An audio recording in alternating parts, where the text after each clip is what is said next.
اب وہ کھل گیا ہے۔ اپنی شرمندگی مٹانے کے لیے میرے پاس اور کوئی الفاظ نہیں تھے۔ اس وجہ سے اب میں نے راتوں کو دروازہ بجانا چھوڑ دیا تھا۔ مجھے کوئی حل نہیں سوچ رہا تھا، نہ میں اپنے کسی یار دوست سے، اپنے کسی رشتہ دار سے اس بارے میں بات کر سکتا تھا۔ یہ تو شکر ہے کہ میرے گھر میں اور کوئی فرد نہیں تھا، صرف میری دونوں بیویاں تھیں، اور دن کو ملازمہ آتی تھی جو میری بیویوں کا ہاتھ بٹاتی تھی۔ لیکن میں اس صورتحال سے بہت پریشان ہو گیا تھا۔ میں نے سوچ لیا تھا کہ میں دونوں بیویوں کو الگ الگ رکھوں گا۔ جب دن کو میں نے یہی بات ان دونوں سے کی تو وہ دونوں رونے لگیں، خاص کر میری چھوٹی والی دلہن، وہ بہت زیادہ رونے لگی اور بڑی والی بیوی سے لپٹ گئی۔ مجھے ان کا یوں لپٹنا بالکل برداشت نہیں ہو رہا تھا۔ میرا دل کر رہا تھا کہ کاش ان دونوں میں پیار محبت کی بجائے ایک دوسرے سے نفرت ہوتی، جس طرح سوتن میں ہوتی ہے۔ لیکن میری قسمت ہی خراب تھی، جو میرے ساتھ سب الٹا ہو رہا تھا۔ وہ دونوں کسی صورت ایک دوسرے سے الگ ہونے کو تیار نہیں تھی، اور میں مارے شرمندگی کے کسی کو بتا بھی نہیں سکتا تھا کہ میرے گھر میں کیسا کھیل رچایا جا رہا ہے۔ اگر میں کچھ بولتا تو لوگوں کو یہ لگتا کہ شاید میں ہی نہ مر دوں اور اپنی بیوی کو خوش نہیں کر پاتا۔ انہیں وہ خوشی، وہ تسکین، وہ لذت نہیں دے پاتا جو ایک مرد ایک عورت کو دے سکتا ہے۔ در حقیقت یہاں تو معاملہ ہی الٹا تھا۔ ایک مرد کی اگر خواہش کی تکمیل نہیں ہو پاتی تو وہ ایسے ہی پاگل ہو جاتا ہے۔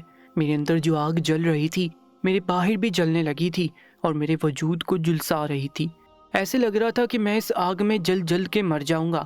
لیکن اب میں نے جو فیصلہ کیا تھا وہ اٹل تھا۔ ان دونوں عورتوں نے جس طرح مجھے پریشان کر رکھا تھا، اب ان کی باری تھی پریشان ہونے کی۔ میں نے اٹل فیصلہ کر لیا تھا کہ میں ان کو الگ الگ گھر میں رکھوں گا۔ ایک دن میرے دونوں بیویوں کی طبیعت اچانک سے خراب ہو گئی۔ میری ملازمہ دوڑتی ہوئی میرے پاس آئی، کہنے لگی کہ آپ کی دونوں بیویوں کی طبیعت بہت خراب ہو گئی ہے۔ مجھے بھی اب ان دونوں کی کوئی فکر نہیں ہے۔ میرا دل ان کی طرف سے بہت برا ہو چکا تھا۔ میرا دل کرتا تھا دونوں مر جائیں میری بلا سے، لیکن ملازمہ کی وجہ سے مجھے ان کے پاس جانا ہی پڑا۔ تو میں نے دیکھا میری دونوں بیویاں اپنے پیٹ پکڑ کر رو رہی ہیں، درد کے مارے ان کے رنگ پیلے پڑ گئے ہیں۔ میں نے فوراً سے ڈاکٹر کو بلایا۔ چیک اپ کرنے کے بعد ڈاکٹر نے جو خبر مجھے سنائی وہ سن کر میں حیرت سے دنگ رہ گیا، کیونکہ میری دونوں بیویاں ہی ایک ساتھ حاملہ۔ جانے کیسا امتحان تھا، یہ کیسی اذیت تھی کہ ختم ہونے کا نام نہیں لے رہی تھی۔ میں نے جو اپنے سکون، اپنی لذت کے لیے شادی کی تھی، وہی شادی میرے لیے عذاب بن گئی تھی، اور دوسری شادی کرنا میری اس سے بھی بڑی غلطی تھی۔ مجھے لگ رہا تھا مجھے جو پہلی بیوی خوش نہیں کر پائی تھی، دوسری بیوی سے میں وہ خوشی آرام سے حاصل کر لوں گا۔ لیکن یہ میری خام خیالی تھی۔ بیوی کا سکھ شاید میری زندگی میں شامل ہی نہیں تھا۔ میری ازدواجی زندگی بالکل بے رونق ہو گئی تھی۔ میں ویسے ہی کمارے کا کمارا تھا جیسے پہلے تھا۔ میں چاہتا تو اپنی خواہش کی تکمیل غلط راستہ اپنا کر سکتا تھا، لیکن میں گناہ کی طرف نہیں جانا چاہتا تھا۔ اب اس گھر میں میرا دم گھٹنے لگا، میری برداشت بالکل ختم ہو کر رہ گئی۔ اب میں نے سوچ لیا تھا کہ میں اپنی بڑی بہن کو بلاؤں گا جو ملک سے باہر رہتی ہے۔ وہ مجھ سے عمر میں بہت بڑی تھی۔ میرے ماں باپ نے اپنی زندگی میں ہی اس کی شادی کر دی تھی، پھر وہ اپنے شوہر کے ساتھ بیرون ملک سیٹل ہو گئی تھی۔ وہ مجھ سے فون پر بات کرتی تھی، اور جب ویڈیو کال میں بات کرتی تھی وہ یہی پوچھتی تھی کہ تم بیمار پریشان کیوں لگتے ہو اور دونوں بھابیاں کہاں پر ہیں۔ لیکن میں اس کو اپنی پریشانی نہیں بتاتا تھا، کیونکہ وہ دور پردیس میں بیٹھی تھی اور میرے لیے کچھ کر نہیں سکتی تھی۔ اس کو خواہ پریشان کیوں کرتا۔ لیکن اب جب مجھے کچھ سمجھ نہیں آ رہا تھا، میرا حال دیوانوں جیسا ہو رہا تھا، تو میں نے اپنی بہن کو کہا کہ میری طبیعت صحیح نہیں ہے، مجھے تمہاری ضرورت ہے، میں بہت پریشان ہوں، فوراً واپس آ جاؤ۔ میری بہن مجھ سے بہت محبت کرتی تھی، کیونکہ ہم دونوں دو ہی بہن بھائی تھے۔ میری بہن نے مجھ سے کہا کہ پریشان مت، تو جیسے ہی میرا ٹکٹ ہوگا میں واپس آ جاؤں گا۔ میں سوچ ہی رہا تھا شاید میری بہن آ کر ان دونوں کو سمجھائے اور میری مصیبت کا کوئی حل نکال دے، اور میں تو ان کے قریب ہی نہیں گیا۔ پھر یہ دونوں کیسے حاملہ ہو گئی تھی؟ میں اپنی پریشانی گھر سے باہر نہیں لے جانا چاہتا تھا، اس لیے اپنی بہن کو گھر پر بلایا تھا۔ ایک ہفتے بعد میری بہن پاکستان آ گئی تھی۔ اس کو دیکھ کر میں بہت خوش ہو گیا تھا۔ اس سے گلے لگ کر میں رونے لگا۔ وہ مجھے سمجھا رہی تھی، بہلا رہی تھی، مجھ سے پوچھ رہی تھی کہ میں کیوں رو رہا ہوں اور کیوں اتنا پریشان ہوں، میری ایسی حالت کیوں ہو گئی ہے کہ میں 30 کی بجائے 40 کا لگنے لگا ہوں۔ میں نے اپنی بہن سے کہا کہ آپ آرام کریں، کھانا کھا لیں، پھر ہم بات کریں گے۔ میری دونوں بیویاں بھی اس دوران ادھر ادھر خاموشی سے بیٹھی ہوئی میری بہن کے آگے کھانے پیش کر رہی تھی، لیکن ان دونوں کے چہروں پر پریشانی واضح تھی، کیونکہ اکیلے میں تو وہ دونوں مجھے پریشان کرتی تھی، اپنے قریب بھٹکنے بھی نہیں دیتی تھی، لیکن بہن کے سامنے اب ان دونوں کو یہی پریشانی لاحق ہو گئی تھی کہ وہ دونوں کس طرح اس کا سامنا کریں گے اور کس طرح ایک دوسرے کے ساتھ رہیں گے۔ اگلے روز جو میری بیوی سو کر اٹھی تو میں نے اس کو ساری صورتحال سے آگاہ کر دیا، اور یہ سب سن کر بہت زیادہ پریشان ہو گئی، اور وہ مجھ سے کہنے لگی کہ تم تو اتنے خوبصورت ہو، اچھے ہو، نیک دل انسان ہو، تم نے اپنی بیویوں کو گاڑی گھر سب دے رکھا ہے، پھر آخر وہ دونوں اس طرح کیوں کرتی ہیں؟ اگر کوئی یہ کرتی تو یہ بات سمجھ میں آتی، لیکن دونوں ہی اس طرح کیوں کرتی ہیں اور تم سے کیوں بھاگتی ہیں؟ حالانکہ لڑکیاں تو اپنے شوہر کی توجہ پانے کے لیے اس کے آگے پیچھے جاتی ہیں۔ میری بہن اس ساری صورتحال سے بہت زیادہ پریشان ہوگی، اور اس نے مجھ سے کہا تھا کہ تم فکر مت کرو، جب تک میں تمہارا مسئلہ حل نہیں کروں گا میں یہاں سے کہیں نہیں جاؤں گا، آخر میں پتہ کر کے رہوں گا کہ وہ دونوں اس طرح سے کیوں کرتی ہیں۔ میری ماں جائی اپنی بہن سے باتیں کر کے میں کافی ریلیکس ہو گیا، میرے دل سے بوجھ ہٹ گیا، اور اب میں اپنے کام میں مصروف ہو گیا تھا، کیونکہ گھر کے حالات کی وجہ سے میرا کام بھی کافی متاثر ہو رہا تھا۔ پریشانی کے باعث میں اپنے کام کو توجہ نہیں دے پا رہا تھا۔ میں نے اپنے سارے دکھ، اپنی پریشانیاں اپنی بہن کے گوش گزار کی۔ اب میں اپنے کام پر توجہ دینا چاہتا تھا۔ جب تک وہ اس مسئلے کا کوئی حل نکالتی، میری بہن نے میری دونوں بیوی کو سمجھایا، ان سے بات کی، لیکن جو بات انہوں نے میری بہن کو بتائی تو میری بہن بہت پریشان نظر آ رہی تھی۔ جب میں نے اسے پوچھا کہ آپ اتنی پریشان کیوں ہیں، میری بہن نے جو بات مجھے بتائی وہ سن کر میرے ہوش اڑ گئے۔ کیا اس طرح بھی ہو سکتا ہے؟ کیا ایسا بھی ہوتا ہے؟ ایسا پہلے تو میں نے کبھی نہ سنا تھا نہ دیکھا۔ میری پہلی پریشانی ختم نہیں ہوئی تھی کہ ایک اور پریشانی اور نئی مصیبت میرے گلے آ کر پڑ گئی۔ مجھے سمجھ نہیں آ رہا تھا میرے ساتھ ہو کیا رہا ہے۔ میری بیویوں کا کہنا تھا کہ جیسے ہی میں ان کے قریب جاتا ہوں تو ان کے پیچھے ایک کالا ہولا، ایک کالا سایہ ہوتا ہے جو ان کو میرے قریب آنے نہیں دیتا۔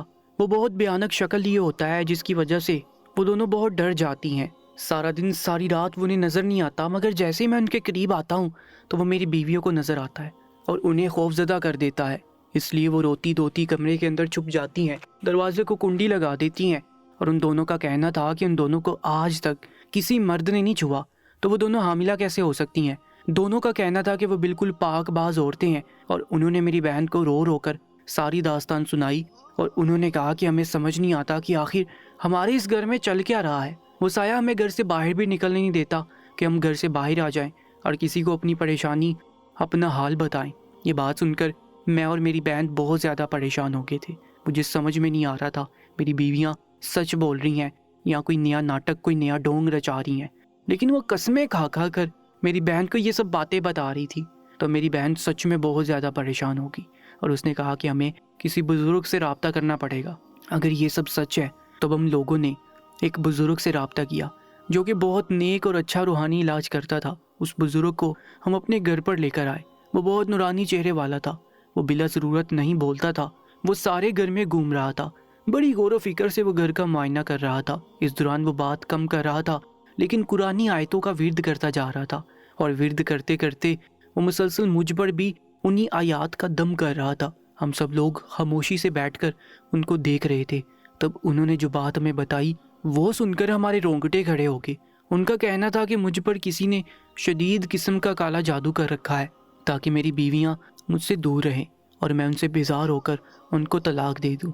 انہوں نے کہا کہ میری بیویوں کا قصور نہیں ہے، واقعی میں وہ سچ بولتی ہے۔ یہ کالا سایہ جو میرے ارد گرد رہتا ہے وہ میری بیویوں کو میرے قریب آنے نہیں دیتا، ان کو خوف زدہ کرتا ہے۔ کسی نے اسی نیت سے کالا جادو کروایا ہے تاکہ تمہاری ازدواجی زندگی کامیاب نہ ہو سکے اور تم اپنے دونوں بیویوں کو طلاق دے سکو، اور سارے گھر پر کالے علموں کے اثرات ہیں۔ یہ سب سن کر ہم سب لوگ پریشان ہو گئے۔ آخر ایسا کون ہو سکتا ہے جو مجھ پر اور میری بیویوں پر اور میرے گھر پر کالا جادو کروائے؟ یہ باتیں غور کرنے جیسی تھیں۔ ابھی میں ان باتوں پر غور و فکر کر ہی رہا تھا کہ مجھے سامنے سے سمیہ آتی ہوئی دکھائی دی۔ سمیہ میرے پھپھو کی بیٹی تھی، وہ ہر وقت میری ارد گرد منڈلاتی رہتی تھی۔ کئی بار اس نے واضح الفاظ میں مجھ سے کہا وہ مجھ سے محبت کرتی ہے، مجھ سے شادی کرنا چاہتی ہے، لیکن میں نے اسے کہا کہ میں تمہیں پسند نہیں کرتا۔ مجھے سمیہ ٹائپ کی لڑکیاں پسند نہیں تھی، کیونکہ سمیہ بہت ہی ماڈرن لبرل تھی۔ میں نے آرام سے نرم الفاظ میں سمیہ کو انکار کر دیا تاکہ اس کو برا بھی نہ لگے، لیکن سمیہ پھر بھی باز نہیں آتی تھی۔ میری پہلی شادی کے بعد بھی وہ مجھ سے باتوں میں، اشاروں میں اپنی محبت کا اظہار کرتی رہتی تھی، یہاں تک کہ میں پہلی بیوی سے بیزار ہو کر دوسری شادی کر لی تاکہ وہ مجھے سکون اور لذت بخشے۔ لیکن جب دوسری بیوی سے بھی مجھے سکون میسر نہیں ہوا تو میں ذہنی طور پر بہت پریشان رہنے لگا، اور سمیہ میرے آفس میں ہی کام کرتی تھی اور وہ بہانے سے میرے قریب آتی تھی ایک لمحے کو مجھے یہ خیال بھی آیا تھا کہ میں نے سمیہ کو ریجیکٹ کر دیا، کم سے کم سمیہ مجھے وہ خوشی تو دیتی جو شادی شدہ مرد کا حق ہوتا ہے، کیونکہ جب انسان کو وہ خوشی نہ ملے، وہ حق نہ ملے، تب اسے خوبصورت سے خوبصورت اور اپنی آئیڈیل سے آئیڈیل بیوی بھی کسی کام کی نہیں لگتی۔ نہ جانے کیوں میں نے اس کو آتے دیکھا تو مجھے پہلا شک سمیہ پر ہی ہوا، کیونکہ پھپھو اور سمیہ مجھے باتوں باتوں میں اکثر ورگلاتے رہتے تھے۔ پھپھو کی بھی شدید خواہش تھی کہ میری شادی سمیہ سے ہو، کیونکہ وہ میرے باپ کی اکلوتی بہن تھی، لیکن آپ ہی جب ملک سے باہر شفٹ ہو گئی، میرے والدین کا انتقال ہو گیا، تو میرا ان سے ملنا جلنا بالکل کم ہو کر رہ گیا۔ کبھی کبھار اگر میری پھپھو سے ملاقات ہوتی تو وہ یہی بولتی تھی کہ تمہارے آسرے میں سمیہ اب تک بیٹھی ہوئی ہے، تم نے سمیہ سے شادی نہیں کی۔ میں سوچ رہی تھی کہ میرا اکلوتا بھائی ہے اور ہم دونوں بہن بھائی جڑ جائیں گے، تمہاری اور سمیہ کی شادی ہو گئی۔ میں نے پھپھو کو کہا کہ آپ سمیہ کی کہیں اور شادی کر دیں، کیونکہ میں سمیہ سے محبت نہیں کرتا۔ سمیہ کو پورا حق ہے کہ اس کو ایک ایسا شخص ملے جو اس کو محبت کرے، اس کا خیال رکھے۔ جو میں نے اس بات کا ذکر سمیہ سے کیا اور میری بہن نے کہا کہ ہمارے گھر پہ کسی نے کالا جادو کیا ہے اور میرے اوپر کسی نے سخت عمل کروایا، جس کے باعث میری بیویاں میرے قریب بھی نہیں آ سکتی۔ جب ہم یہ بات سمیہ کو بتا رہے تھے تو میں نے بغور اس کا چہرہ دیکھ رہا تھا۔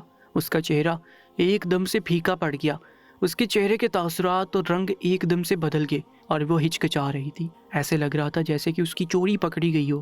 میں نے اپنی بہن سے کہا کہ مجھے سمیہ اور پھپھو پر شک ہے، کیونکہ ان دونوں کی ہمیشہ سے یہی خواہش رہی ہے کہ میری شادی سمیہ سے ہی ہو، کیونکہ سمیہ مجھ سے محبت کرتی ہے اور اس آس میں اس نے اب تک شادی بھی نہیں کی ہے۔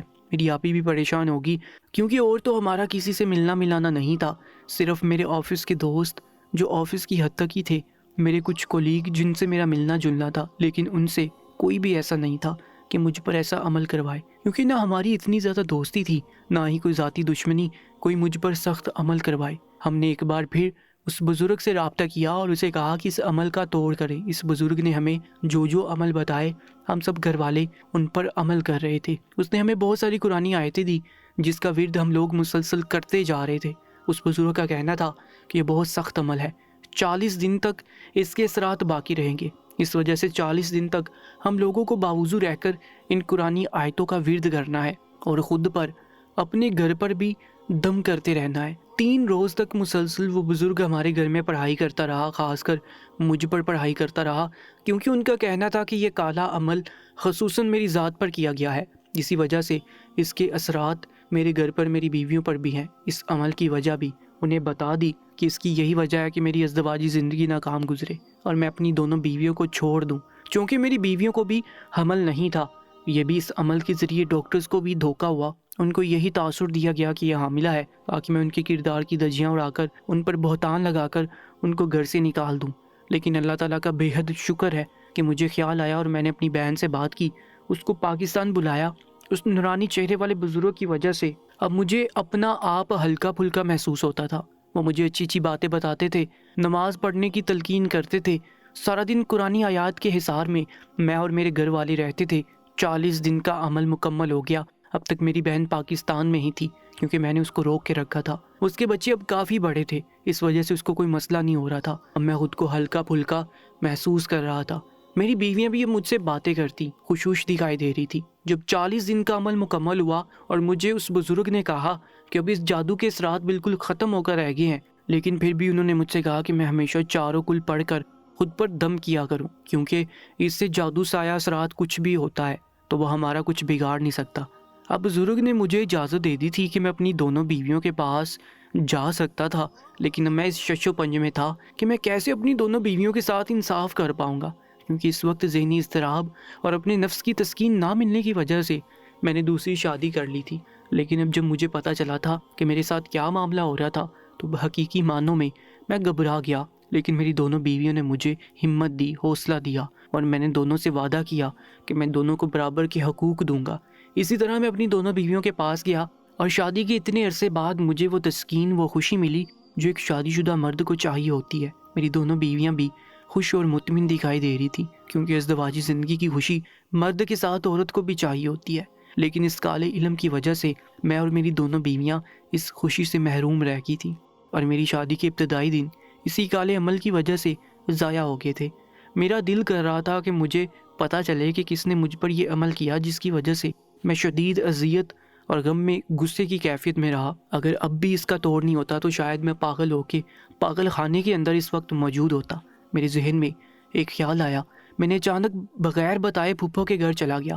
پھپھو سمیہ مجھے یوں اچانک دیکھ کر حیران رہ گئی تھی اور مجھ سے میرے آنے کی وجہ دریافت کی تو میں نے ان کو کہا کہ میں نے اپنے گھر پر قرآن خوانی رکھوائی ہے کیونکہ بڑی مشکل سے ہماری زندگی ایک نارمل ڈگر پر چلنے لگی ہے، ورنہ تو کچھ لوگوں نے ہمارے ساتھ بہت برا کرنے کی کوشش کی تھی، مگر اللہ تعالیٰ کا شکر ہے کہ اس نے ہمارے حال پر رحم فرمایا۔ میں نے پھپھو کو ساری روداد سنائی کہ ہم پر کالا جادو کیا گیا تھا، کالے جادو کی وجہ سے میری زندگی متاثر ہو گئی تھی، میں پاگل ہونے کو تھا۔ میری باتوں کو سن کے وہ زیادہ چونکی نہیں، جیسے کہ ان کو پہلے سے سب کچھ پتا ہو، اور ان کے چہرے کے تاثرات بھی بالکل سمیہ جیسے تھے۔ پتہ نہیں یہ میرا وہم تھا یا حقیقت، لیکن ان دونوں ماں بیٹی کے چہرے دیکھ کر صاف محسوس ہو رہا تھا جیسے کہ اس سب کے پیچھے ان کا ہاتھ ہو۔ اور یہی سوچ کے میرے دل میں نہ جانے کیا خیال آیا کہ میں نے ہوا میں تیر چلایا اور پھپھو کو کہا کہ پھپھو آپ نے اور سمیہ نے میرے ساتھ ایسا کیوں کیا؟ تو میری بات سن کر وہ دونوں چونک گئی اور حیران ہو کر مجھے دیکھنے لگی اور کہنے لگی کہ کیا مقصد ہے، تم کہنا کیا چاہتے ہو؟ میں نے ان سے کہا کہ میں یہی کہنا چاہتا ہوں کہ آپ لوگوں نے میری زندگی خراب کرنے میں کوئی کسر نہیں چھوڑی، آپ لوگوں نے مجھ پر کالا عمل کروایا جس کی وجہ سے میں اپنی بیویوں کے قریب نہیں جا سکتا تھا۔ یہ سب آپ لوگوں نے اس لیے کیا کیونکہ آپ چاہتی تھی کہ میری شادی سمیہ سے ہو۔ میں نے سمیہ سے شادی نہیں کی، اس وجہ سے آپ لوگ اس حد تک گر گئے کہ آپ لوگوں نے مجھ پر ایسا عمل کروایا کہ میں پریشان ہو کر رہ گیا۔ ایسے اچانک افتاد پر وہ ماں بیٹی دونوں گھبرا گئے اور پھر بولنے لگے کہ تم ہم پر جھوٹے الزامات لگا رہے ہو، ہم نے ایسا کچھ نہیں کیا، بھلا ہم لوگ ایسا کیوں کریں گے؟ سمیہ کو رشتوں کی کیا کمی ہے کہ وہ ایک شادی شدہ مرد سے شادی کرے، وہ بھی اس مرد سے جس کی 2 شادیاں ہو چکی ہیں؟ مگر میں نے ان سے کہا کہ مجھے بزرگ نے بتایا ہے کہ آپ لوگ ہی ہیں جنہوں نے مجھ پر جادو کروایا۔